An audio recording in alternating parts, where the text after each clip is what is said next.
ನಮಸ್ಕಾರ ವೀಕ್ಷಕರೇ, Karnataka power TV ನ್ಯೂಸ್ಗೆ ತಮ್ಮೆಲ್ಲರಿಗೂ ಸ್ವಾಗತ. ವಾರ್ತೆಗಳ ವಿವರ. ಎಐಎಡಿಬಿ ಭೂ ಸ್ವಾಧೀನಕ್ಕೆ ತೀವ್ರ ವಿರೋಧ.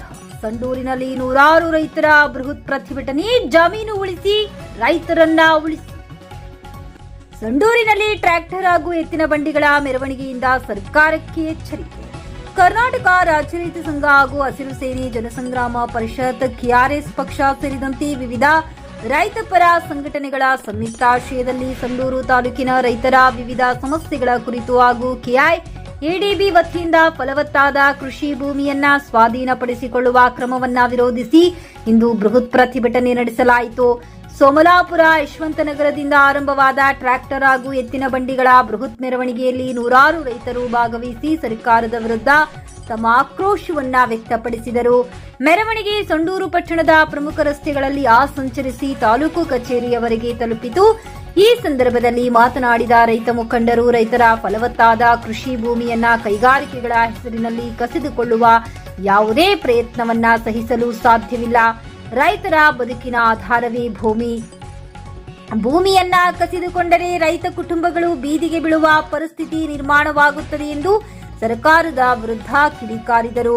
ಪ್ರತಿಭಟನಾಕಾರರು ತಹಶೀಲ್ದಾರ್ ಮುಖಾಂತರ ರಾಜ್ಯ ಸರ್ಕಾರದ ಮುಖ್ಯಮಂತ್ರಿ ಡಿಕೆ ಶಿವಕುಮಾರ್ ಅವರಿಗೆ ಮನವಿ ಸಲ್ಲಿಸಿ ಕೆಐಎಡಿಬಿ ಭೂ ಸ್ವಾಧೀನ ಪ್ರಕ್ರಿಯೆಯನ್ನ ತಕ್ಷಣ ಸ್ಥಗಿತಗೊಳಿಸಿ ರೈತರ ಹಿತಾಸಕ್ತಿಯನ್ನ ಕಾಪಾಡುವಂತೆ ಆಗ್ರಹಿಸಿದರು. ಪ್ರತಿಭಟನೆಯಲ್ಲಿ ಭಾಗವಹಿಸಿದ್ದ ನೂರಾರು ರೈತರು ಭೂಮಿ ನಮ್ಮ ಹಕ್ಕು ಕಥೆಯನ್ನ ಬಿಡುವುದಿಲ್ಲ, ರೈತ ವಿರೋಧಿ ನೀತಿಗಳನ್ನ ಹಿಂಪಡೆಯಿರಿ ಎಂಬ ಘೋಷಣೆಗಳನ್ನ ಕೂಗಿ ಸರ್ಕಾರಕ್ಕೆ ಎಚ್ಚರಿಕೆ ನೀಡಿದರು. ರೈತರ ಜಮೀನಿನ ಮೇಲೆ ಕೈ ಹಾಕಿದರೆ ಉಗ್ರ ಹೋರಾಟ ಅನಿವಾರ್ಯ. ರೈತರ ಬದುಕಿನೊಂದಿಗೆ ಚೆಲ್ಲಾಟ ನಡೆಸುವ ಯಾವುದೇ ಸರ್ಕಾರಕ್ಕೆ ರೈತ ಸಮುದಾಯ ತಕ್ಕ ಉತ್ತರ ನೀಡಲಿದೆ ಎಂದು ಪ್ರತಿಭಟನಾಕಾರರು ಎಚ್ಚರಿಕೆ ನೀಡಿದರು. ಈ ಸಂದರ್ಭದಲ್ಲಿ ಟಿಎಂ ಶಿವಕುಮಾರ್ ಅಧ್ಯಕ್ಷರು, ಜನಸಂಗ್ರಾಮ ಪರಿಷತ್ ತೇಜೆ ಶ್ರೀಶೈಲ ಪ್ರಧಾನ ಕಾರ್ಯದರ್ಶಿಗಳು, ಜನಸಂಗ್ರಾಮ ಪರಿಷತ್ ಮಾಧವರೆಡ್ಡಿ ಅಧ್ಯಕ್ಷರು, ಕರ್ನಾಟಕ ರೈತ ಸಂಘ ಹಾಗೂ ಹಸಿರು ಸೇನೆ ಎಂಎಲ್ಕೆ ನಾಯ್ಡು ಜಿಲ್ಲಾಧ್ಯಕ್ಷರು, ಕರ್ನಾಟಕ ರಾಜ್ಯ ರೈತ ಸಂಘ ವಿರುಪನಗೌಡ ಜಿಲ್ಲಾ ಉಪಾಧ್ಯಕ್ಷರು, ಕರ್ನಾಟಕ ರಾಜ್ಯ ರೈತ ಸಂಘ ಚಂದ್ರಶೇಖರ್ ಮೇಟಿ, ಕರ್ನಾಟಕ ರಾಜ್ಯ ರೈತ ಸಂಘ ಸಂಡೂರು, ಕೆಆರ್ಎಸ್ ಖಾದರ್ ಭಾಷಾ, ಮಂಜುನಾಥ್ ಗೌಳಿ ಇನ್ನೂ ಹಲವಾರು ಕಾರ್ಯಕರ್ತರು ಉಪಸ್ಥಿತರಿದ್ದರು. ವರದಿಗಾರರು ಮೊಹಮ್ಮದ್ ರಫಿ, ಬಳ್ಳಾರಿ ಜಿಲ್ಲೆ.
ಕರ್ನಾಟಕ ರಾಜ್ಯ ರೈತ ಸಂಘ ಹಾಗೂ ಕರ್ನಾಟಕ ರಾಜ್ಯ ರೈತ ಸಂಘ ಹಸಿರು ಸೇನೆ ಮತ್ತು ಜನಸಂಗ್ರಾಮ ಪರಿಷತ್ತು ಹಾಗೂ ಕೆಆರ್ ಪಕ್ಷದ ಕಾರ್ಯಕರ್ತರು ಇವತ್ತು ನಾವು ಯಾಕೆ ಬಂದಿದ್ದೀವಿ ಅಂತೇಳಿ ನಿಮ್ಗೆಲ್ಲ ಗೊತ್ತಿದೆಯಲ್ಲ. ಯಾಕೆ ಬಂದಿದ್ದೀವಿ? ಯಶವಂತ ನಗರದಿಂದ ಸಂಡೂರಿನ ತಾಲೂಕು ಕಚೇರಿಯವರೆಗೆ ಬಂಡಿ ಮತ್ತು ಟ್ರ್ಯಾಕ್ಟರ್ ಜಾಥಾ ಮುಖಾಂತರ ಇವತ್ತು ತಾಲೂಕು ಕಚೇರಿಗೆ ಬಂದಿದ್ದೀವಿ. ಯಾಕಪ್ಪ ಅಂದ್ರೆ ಇವತ್ತು ಹೋರಾಟ ಏನಪ್ಪ, ಹೋರಾಟ ಅಂದ್ರೆ ಏನು ನಾವೆಲ್ಲರೂ ಅರ್ಥ ಮಾಡ್ಕೋಬೇಕು. ಸಂವಿಧಾನದಲ್ಲಿ ನಮಗೆ ಕೊಟ್ಟಿರುವಂತಹ ಹಕ್ಕದು ಏನಪ್ಪ? ಹಕ್ಕು ಅಂದ್ರೆ ನಮಗೆ ಯಾವಾಗ ಅನ್ಯಾಯ ಆಗಿದೆ, ಅನ್ಯಾಯ ಆದಾಗ ಅದು ಪ್ರತಿಭಟನೆ ಮುಖಾಂತರ, ಶಾಂತಿಯುತ ಮುಖಾಂತರ ಪ್ರಾಮಾಣಿಕವಾಗಿ ನಾವು ಸರ್ಕಾರಕ್ಕೆ ಒತ್ತಾಯ ಮಾಡಿ ಅದನ್ನು ಪಡೆಯುವ ಸಲುವಾಗಿ ನಾವು ಹೋರಾಟವನ್ನ ಮಾಡ್ತಾ ಇದ್ದೀವಿ. ಇವತ್ತು ಜನಸಂಗ್ರಾಮ ಪರಿಷತ್ ಆಗಿರ್ಬೋದು, ರೈತ ಸಂಘ ಆಗಿರ್ಬೋದು, ಹಲವಾರು ಸಂಸ್ಥೆಗಳು ಸಂಡೂರಲ್ಲಿ ಸಾಕಷ್ಟು ಸಂಸ್ಥೆಗಳಿದ್ದಾವೆ. ನೀವೆಲ್ಲ ನೋಡ್ತಾ ಇದ್ದೀರಿ. ಇವತ್ತು ಏನು ನಮ್ಮ ರೈತ ಫಲವತ್ತಾದ ಭೂಮಿಗಳು, ಉದಾಹರಣೆಗೆ ಯಶವಂತ ನಗರದಲ್ಲಿ ಸುಮಾರು ಫಲವತ್ತಾದ ಭೂಮಿಗಳು ಉದ್ಯಮಿಗಳ ಪಾಲಾಗ್ತದೆ. ಯಾಕೆ ಪಾಲಾಗ್ತದೆ? ಅದರಲ್ಲಿದೆ ಫಲವತ್ತಾದ ಭೂಮಿಗಳನ್ನ ಯಾವುದೇ ಕಾರಣಕ್ಕೂ ಸ್ವಾಧೀನಪಡಿಸಿಕೊಳ್ಳಬಾರದು ಅಂತ ಮಾಡಿದ್ದಾರೆ. ಆದರೆ ಇವತ್ತು ಸರ್ಕಾರದವರು ಒಂದು ಕೆಐಡಿಬಿ ಅಂತ ಮೂರ್ಖ ಸಂಸ್ಥೆಯನ್ನು ಮಾಡಿ ಇವತ್ತು ಜನರ ಒಂದು ರೈತರ ಭೂಮಿಯನ್ನ ಕಬಳಿಸಿಕೊಳ್ತಾ ಇದ್ದಾವೆ. ಅದಕ್ಕೆ ನಾವೆಲ್ಲರೂ ಕೂಡ ವಿರೋಧ ಮಾಡಬೇಕು. ನಮ್ಮ ಭೂಮಿ ನಮ್ಮ ಹಕ್ಕು, ಆ ಹಕ್ಕನ್ನ ಉಳಿಸುವ ಸಲುವಾಗಿ ನಾವೆಲ್ಲ ಇವತ್ತು ಹೋರಾಟವನ್ನ ಮಾಡ್ತಾ ಇದ್ದೀವಿ. ತೆಗೆದು ಅವ್ಯಾಹತವಾಗಿ ಗಣಿಗಾರಿಕೆ ನಡೆಸುತ್ತಿರುವ ಇಲ್ಲಿಯ ರೈತರಿಗೆ ಒಂದು ಶಾಪವಾಗಿ ಪರಿಣಮಿಸಿದ್ದು, ಅಭಿವೃದ್ಧಿಯ ಹೆಸರಿನಲ್ಲಿ ಇಲ್ಲಿಯ ಖನಿಜ ಸಂಪತ್ತು ದಿನೇ ದಿನೇ ಕರಗುತ್ತಾ ಹೋಗುತ್ತಿದ್ದು, ಇದು ಅಲ್ಲದೆ ಇಲ್ಲಿಯ ಪರಿಸರ, ಜೀವಜಲಗಳು, ಅರಣ್ಯ ಹಾಗೂ ರೈತರ ಫಲವತ್ತಾದ ಭೂಮಿಗಳು ಉದ್ಯಮಿಗಳ ಪಾಲಾಗುತ್ತಿದ್ದು, ಜನರ ಆರೋಗ್ಯದ ಮೇಲೆ ಹೆಚ್ಚು ದುಷ್ಪರಿಣಾಮವಾಗುತ್ತಿದ್ದು ಎಲ್ಲರಿಗೂ ತಿಳಿದ ವಿಷಯವಾಗಿದೆ. ಸಂಡೂರು ಪಟ್ಟಣದಿಂದ ಕೇವಲ 8 ಕಿಲೋಮೀಟರ್ ದೂರದಲ್ಲಿ ಯಶವಂತ ನಗರ ಸೋಮಲಾಪುರ ಗ್ರಾಮವಿದ್ದು, ಈ ಭಾಗದ ರೈತರ ವಿರೋಧದ ನಡುವೆ ತಮ್ಮ ಫಲವತ್ತಾದ ಜಮೀನುಗಳಲ್ಲಿ 2 ಬೋತ್ ಪೈಲಟ್ ಪ್ಲಾಂಟ್ ಬಂದಿದ್ದು, ಸಾಕಷ್ಟು ಪ್ರಮಾಣದಲ್ಲಿ ರೈತರ ಫಲವತ್ತಾದ ಜಮೀನನ್ನು ಕೆಐಡಿಬಿ ಮುಖಾಂತರ ಉದ್ಯಮಿಯವರ ಪಾಲಾಗಿದ್ದು, ಯಶವಂತ ನಗರ ಹಾಗೂ ಸುತ್ತಮುತ್ತಲಿನ ತುಂಬಾ ಫಲವತ್ತತೆಯಿಂದ ಈ ಭಾಗದ ಮಾವಿನ ಹಣ್ಣು ಹೆಚ್ಚು ಪ್ರಸಿದ್ಧವಾಗಿದ್ದು, ರೈತರ ಹೆಚ್ಚು ಭೂಮಿ ಉತ್ಕೃಷ್ಟವಾದ ಮಣ್ಣಿನಿಂದ ಕೂಡಿದ್ದು, ಮಳೆ ಆಶ್ರಿತವಾಗಿ ಸಾಕಷ್ಟು ಬೆಳೆಯನ್ನು ರೈತರು ಬೆಳೆಯುತ್ತಾರೆ.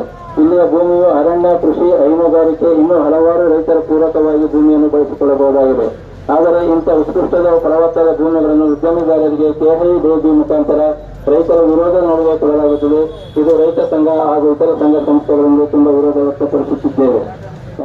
ತಹಸೀಲ್ದಾರ್ ಆಗಿರ್ಬೋದು, ಮತ್ತೆ ನಿಮ್ಮ ಕರ್ನಾಟಕ ಸರ್ಕಾರ ಆಗಿರ್ಬೋದು, ಇದು ಕಾನೂನು ಐತೆ ಅಂತ ಹೇಳ್ತಾರೆ. ಈಗ ಬಂಡಿ ಬಿಡ್ಬೇಕಾದ್ರೆ ಕಾನೂನಿಲ್ಲ ಅಂತ ಹೇಳ್ತೀರಿ. ಆದ್ರೆ ನಮಗೆ ಕೊಟ್ಟಿರ್ತಕ್ಕಂಥ ಕಾನೂನು ಯಾಕೆ ಉಲ್ಲಂಘನೆ ಮಾಡ್ತೀರಿ? ಅದೇ ಅರ್ಥ ಆಗ್ತಾ ಇಲ್ಲ. ಕಾನೂನು ಎಲ್ಲ ಭಾರತ ಸರ್ಕಾರದಲ್ಲಿ ಎಲ್ಲರೂ ಒಂದೇ ಅಂತ ನಾವು ಅನ್ಕೊಂಡಿದ್ದೀವಿ. ಆದ್ರೆ ಒಬ್ಬೊಬ್ಬರಿಗೆ ಒಂದೊಂದು ಕಾನೂನ. ಇದು ಆಶ್ಚರ್ಯ ಆಗುತ್ತೆ. ಇದು ಮಾನ್ಯ ತಹಸೀಲ್ದಾರ್ ಸರ್ ಅವರು ಇವತ್ತು ನೀವು ತಕ್ಷಣವೇ ಇದನ್ನ ಜಾರಿಗೆ ಆಗ್ಬೇಕಾಗತ್ತೆ.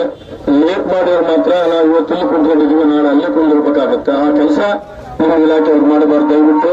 ಯಾಕಂದ್ರೆ ಕಾನೂನನ್ನೇ ಉಲ್ಲಂಘನೆ ಮಾಡಿಬಿಟ್ರೆ ಯಾರು ಕಾಪಾಡೋದು? ಇವತ್ತು ನ್ಯಾಯಾಂಗ ಇವತ್ತು ಕಾಪಾಡೋದಕ್ಕೋಸ್ಕರ ಇವತ್ತು ಕೋರ್ಟ್ ತೀರ್ಪು ಕೊಟ್ಟಿದೆ. ಆದ್ರೆ ಅದರ ವಿರುದ್ಧನೇ ನೀವು ಮಾಡ್ತೇವೆ ಆಶ್ಚರ್ಯ ಆಗುತ್ತೆ. ಇವತ್ತು ಸಂಕೇತಕವಾಗಿ ರೈತರು ಬಂದಿದ್ವಿ. ಇವತ್ತು ಈ ಸಂಡೂರು ತಾಲೂಕಿನಲ್ಲಿ ಎಷ್ಟು ಅನ್ಯಾಯ ನಡೀತಾ ಇದೆ, ಎಷ್ಟು ದೌರ್ಜನ್ಯ ನಡೀತಾ ಇದೆ. ಒಬ್ಬರು ಎರಡ ಸಮಸ್ಯೆ ಆದ್ರೆ ಇವತ್ತು ನಮ್ಮ ರೈತರು ಕೋರ್ಟ್ಗೆ ಹೋಗಿದ್ದಾರೆ. ಅದರ ರೈತರ ಪರವಾಗಿ ಇವತ್ತು ಆದೇಶ ಆಗಿದೆ. ಆ ಆದೇಶವನ್ನ ನೀವು ದಯವಿಟ್ಟು ಪಾಲನೆ ಮಾಡಬೇಕು. ಪಾಲನೆ ಮಾಡ್ತೀರಿ ಅಂತ ಅನ್ಕೊಂಡಿದೀವಿ. ಪಾಲನೆ ಮಾಡಿದ್ರೆ ರೈತರು ದಂಗೆದ್ರೆ ಏನಾಗುತ್ತೆ ಅಂತ ನೋಡಿದ್ರೆ ಬಹಳಷ್ಟು ಸಲ ಇತಿಹಾಸ ಇದೆ, ಸಂಡೂರು ಇತಿಹಾಸ. ರೈತರು ಏನೇನು ಹೋರಾಟ ಮಾಡಿದಾರಂತ ನೀವು ತಿಳ್ಕೊಂಡಿದ್ದೀರಿ ಅನ್ಕೊಂಡಿದ್ದೀನಿ. ಯಾಕಂದ್ರೆ ತಹಸೀಲ್ದಾರ್ ಎಲ್ಲರೂ ತಿಳ್ಕೊಂಡಿರ್ತಾರೆ. ಆದ್ರೆ ಮತ್ತೆ ಮರು ಕಳಿಸಬಾರ್ದು ಅಂತ ಹೇಳಿ ನಿಮ್ಮಲ್ಲಿ ಮನವಿಯನ್ನ ಮಾಡ್ತಾ ಇದ್ದೀನಿ. ಹಿಂದಕ್ಕೆ 35-40 ವರ್ಷದಿಂದ ಏನು ಹೋರಾಟ ಆಯ್ತು, ಮತ್ತೆ ಮರು ಕಳಿಸಬಾರ್ದು ಅಂತ ಹೇಳಿ ನಾವು ಬಹಳಷ್ಟು ಸಲ ಹೇಳ್ತಾ ಇದೀವಿ. ದಯವಿಟ್ಟು ಇದನ್ನ ತಕ್ಷಣವೇ ರೈತರ ಇಲ್ಲಿ ಪಾಲನೆ ಆಗ್ಲೇಬೇಕಂತೇಳಿ ಇವತ್ತು ಬೇಡಿಕೆ ಇಡ್ತಾ ಇದ್ದೀವಿ. ನನಗೆ ಮಾತಾಡ್ಲಿಕ್ಕೆ ಅವಕಾಶ ಕೊಟ್ಟಂತ ಸಂಡೂರು ರೈತರಿಗೆ ಧನ್ಯವಾದಗಳು. ನಮಸ್ಕಾರ. ವಿತರಣೆ ಆಗಿರ್ಬೋದು. ಇದನ್ನ ಈ ವಿಚಾರವಾಗಿ ನಾವು ಆಲ್ರೆಡಿ 2-3 ಸಭೆಗಳನ್ನ ಮಾಡಿದ್ವಿ. ಯಾವುದೇ ರೀತಿಗೆ ರೈತರಿಗೆ ಸಮಸ್ಯೆ ಆಗಿರ್ಬೋದು ಅನ್ನೋ ವಿಚಾರವಾಗಿ. ಅದ್ರ ಜೊತೆಗೆ ಇಲ್ಲಿ ಮುಖ್ಯವಾಗಿ ಏನ್ ಹೇಳ್ತಾ ಇದಾರೆ ನಮ್ಮ ರೈತರು, ಏನ್ ಹೇಳ್ತಾ ಇದಾರೆ, ಯಾರಿಗೆ ಪಾಣಿ ಇಲ್ಲ, ಈಗ ಏನು ಖರಾಬ್ ಆಗಿರೋದ್ರಿಂದ ಇರ್ಬೋದು, ಅಥವಾ ನಮ್ಮ ಸರ್ಕಾರಿ ಜಮೀನಿನಲ್ಲಿ ಕೃಷಿ ಮಾಡ್ತಿರ್ಬೋದು, ಫಾರೆಸ್ಟ್ ಲ್ಯಾಂಡ್ ಅಲ್ಲಿ ಕೃಷಿ ಮಾಡ್ತಿರ್ಬೋದು, ಇವರಿಗೆ ನಮಗೆ ರೈತರಿಗೆ FID ಮೂಲಕ ಕೊಟ್ಟರೆ ಬರೀ ಪಾಣಿ ಇರೋರಿಗೆ ಮಾತ್ರ ಗೊಬ್ಬರ ಬರ್ತದೆ. ಇಲ್ಲದೆ ಪಾಣಿ ಇಲ್ಲದೆ ಇರೋರಿಗೆ ಸಮಸ್ಯೆ ಆಗ್ತದೆ. ಅದರಲ್ಲಿ ನಾನಾ ಕಾರಣಗಳಿದಾವೆ. ಅವರಿಗೆ ನಮಗೆ ಗೊಬ್ಬರ ವಿತರಣೆ ಮಾಡಕ್ಕೆ ಸಮಸ್ಯೆ ಮಾಡಬಾರ್ದು ಅಂತ ಈ ವಿಚಾರವಾಗಿ ಖರಾಬು ಈ ತರ ಪಾಣಿ ಇಲ್ಲದೆ ಇರೋ ರೈತರಿಗೆ ಸಮಸ್ಯೆ ಆಗಬಾರ್ದು ಅಂತ ನಾವು ಆಲ್ರೆಡಿ ಮಾನ್ಯ ಜಿಲ್ಲಾಧಿಕಾರಿಗಳಿಗೆ ಲೆಟರ್ ಬರೆಯೋದಲ್ಲದೆ ನಾವೇ ಖುದ್ದಾಗಿ ಮಾನ್ಯ ಶಾಸಕರಿದ್ರು, ಸಂಸದರು ಇದ್ರು, ಅವರೂ ಸಹ DC ಸಾಹೇಬ್ರಿಗೆ ಮಾತಾಡಿದ್ದಾರೆ. ನಮ್ಮಲ್ಲಿ ಈ ತರ ನಾವು ಅಂದಾಜು ಮಾಡಿರೋ ಪ್ರಕಾರ 700 800 ಎಕರೆ ಈ ತರ ಸಮಸ್ಯೆ ಬರುತ್ತೆ. ಅಂದ್ರೆ ಅಷ್ಟು ಅದಕ್ಕಿಂತ ಹೆಚ್ಚು ಕಮ್ಮಿ ಇರಬಹುದು. 700 800 ಎಕರೆ ರೈತರಿಗೆ ರಸಗೊಬ್ಬರದ ವಿಚಾರವಾಗಿ ಸಮಸ್ಯೆ ಬರುತ್ತದೆ ಅಂತ ನಮ್ಮ ಮಾನ್ಯ ಜಿಲ್ಲಾಧಿಕಾರಿಗಳು ಹೇಳಿದಾಗ ಅವರು ಸಕಾರಾತ್ಮಕವಾಗಿ ಸ್ಪಂದಿಸಿ ಎಲ್ಲರಿಗೂ ನಾವು ಕೊಡಬೇಕಾಗ್ತದೆ ಅಂತ ಹೇಳಿ ಈಗ FID ಮೂಲಕ ಏನ್ ಕೊಡ್ತಾ ಇದ್ರು ಅದು ಕೊಡೋದು ಒಂದು. ನಿನ್ನೆ ನಮ್ಮ ಸಾಮಾನ್ಯ ಸಭೆ ಆಯ್ತು, ಅಲ್ಲಿ ಅವರು ಬಂದಿದ್ರು. ಸರ್, ಬೀಜ ವಿಚಾರವಾಗಿ ಎಲ್ಲ ಕಡೆನೂ ವಿತರಣೆ ಮಾಡ್ತಾ ಇದೀವಿ, ಬೀಜದ ಏನ್ ಸಮಸ್ಯೆ ಇಲ್ಲ. ಗೊಬ್ಬರದ್ದು ನಿನ್ನೆ ಒಂದು ರೇಕ್ ಬಂದಿದೆ, ರೇಕ್ ಕಂಟಿನ್ಯೂಸ್ ಆಗಿ ಬರ್ತಾ ಇದೆ. ನಾವು ಗೊಬ್ಬರ ಸರಬರಾಜು ಮಾಡ್ತೀವಿ, ಇಲ್ಲಿವರೆಗೆ ಯಾವುದೇ ಸಮಸ್ಯೆ ಇಲ್ಲ ಅಂತಾನು ಹೇಳಿದರೆ ನಾವು ಸ್ಟಾಕ್ ಚೆಕ್ ಮಾಡಿದಾಗ ಇದೆ. ಇನ್ನು ಮುಂದಿನ ದಿನಗಳಲ್ಲಿ ಮಳೆ ನಮಗೆ ಸ್ವಲ್ಪ ಡೆಫಿಸಿಟ್ ಇದೆ. ಸಂಡೂರಲ್ಲಿ ನಿರೀಕ್ಷೆ ಅಂತ ಮುಂಗಾರು ಆಗಿಲ್ಲ, ಈಗಲೂ ಡೆಫಿಸಿಟ್ ಇದೆ. ವಾರದಿಂದ ವಾರಕ್ಕೆ ನೋಡಿದ್ರೆ ನಾವು ಎಕ್ಸಸ್ ಮಳೆ ಬರ್ತಿಲ್ಲ, ಡೆಫಿಸಿಟ್ ಆಗಿ ಮಳೆ ಬರ್ತಾ ಇದೆ. ಆಯ್ತು, ಒಂದು ನಿಮಿಷ ಸರಿ.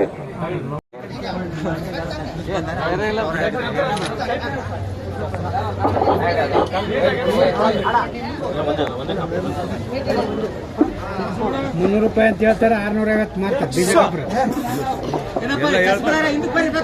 ಈಗ ಎಲ್ರಿಗೂ ನಮಸ್ಕಾರ. ಒಂದು ನಿಮಿಷ ಇರ ಯಜಮಾನ್ ಇರ, ಅದು ಒಂದು ನಿಮಿಷ ಅಪ್ಪ. ಎಲ್ರಿಗೂ ನಮಸ್ಕಾರ. ಯಜಮಾನ್ ಇರಪ್ಪ.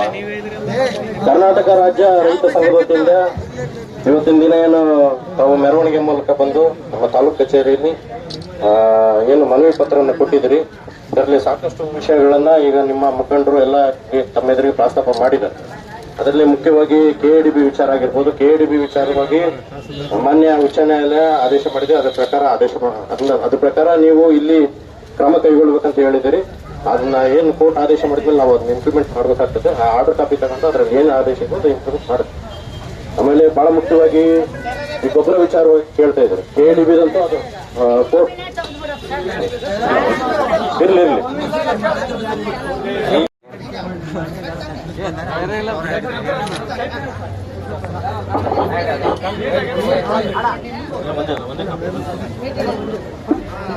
₹300 ಅಂತ ಹೇಳ್ತಾರೆ, 650 ಮಾರ್ತಾರೆ ಬೀಜ ಗೊಬ್ಬರ. ಈಗ ಎಲ್ರಿಗೂ ನಮಸ್ಕಾರ. ಒಂದು ನಿಮಿಷ ಇರ ಯಜಮಾನ್ ಇರ, ಅದು ಒಂದು ನಿಮಿಷ ಅಪ್ಪ. ಎಲ್ರಿಗೂ ನಮಸ್ಕಾರ. ಯಜಮಾನ್ ಇರಪ್ಪ.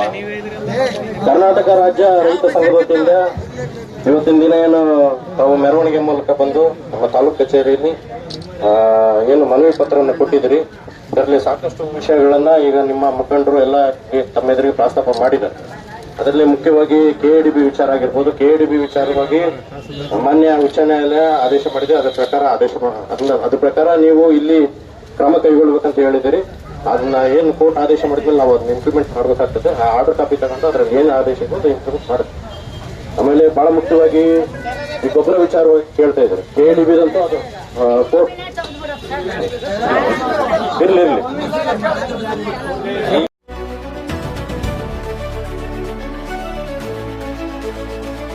ನೈಜ ಸುದ್ದಿಗಾಗಿ ನಿರಂತರವಾಗಿ ನೋಡ್ತಾ ಇರಿ ಕರ್ನಾಟಕ ಪವರ್ ಟಿವಿ ನ್ಯೂಸ್. ನೀವು ಇನ್ನ ನಮ್ಮ ಚಾನೆಲ್ ಸಬ್ಸ್ಕ್ರೈಬ್ ಮಾಡಿಲ್ಲ ಅಂದ್ರೆ ಕೂಡಲೇ ಸಬ್ಸ್ಕ್ರೈಬ್ ಮಾಡಿ, ಲೈಕ್ ಮಾಡಿ, ಕಮೆಂಟ್ ಮಾಡಿ ಮತ್ತು ಶೇರ್ ಮಾಡಿ.